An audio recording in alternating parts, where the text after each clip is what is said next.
আমাদের শরীরের জন্য বেশ উপকারী শসা। এটি ৯৫% পানি দিয়ে গঠিত, যার ফলে এটি শরীরের পানির ঘাটতি পূরণে সাহায্য করে, বিশেষ করে রোজার সময় যখন আমাদের দীর্ঘ সময় পানি পান করা সম্ভব হয় না। শসা খেলে শরীরের হাইড্রেশন বজায় থাকে এবং শরীরের তাপমাত্রা নিয়ন্ত্রণে সাহায্য করে। এছাড়াও শসাতে রয়েছে অনেক পুষ্টি উপাদান, যেমন ভিটামিন সি, ভিটামিন কে এবং ফাইবার, যা শরীরের রোগ প্রতিরোধ ক্ষমতা বাড়ায় এবং পাচনতন্ত্রের স্বাস্থ্যের জন্য উপকারী। শসা হালকা এবং সহজে হজম হয়, যা রোজার সময় হজমে সহায়ক। শসা খেলে পাকস্থলীর উপর অযথা চাপ পড়ে না এবং এটি পেটের গ্যাস এবং অ্যাসিডিটি কমাতে সহায়তা করে।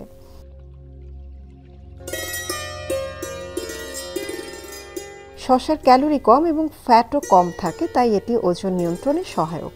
এটি শরীরে অতিরিক্ত ফ্যাট জমা হতে দেয় না এবং সুস্থ শরীরের জন্য সহায়ক।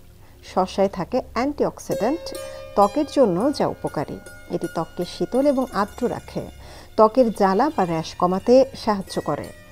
এছাড়া শসা খাওয়ার পর অনেক সময় পেটের আলসার বা ইনফ্লামেশন থেকে মুক্তি পাওয়া যায়। শসার মধ্যে থাকা সিলিকন আমাদের হাড় ও জয়েন্টের জন্য উপকারী। শসা যে কোনো স্যালাড, স্যুপ বা স্যান্ডউইচে মেশানো যেতে পারে এবং এর তাজা স্বাদ রোজার ইফতার বা সেহরিতেও দারুণ উপযোগী।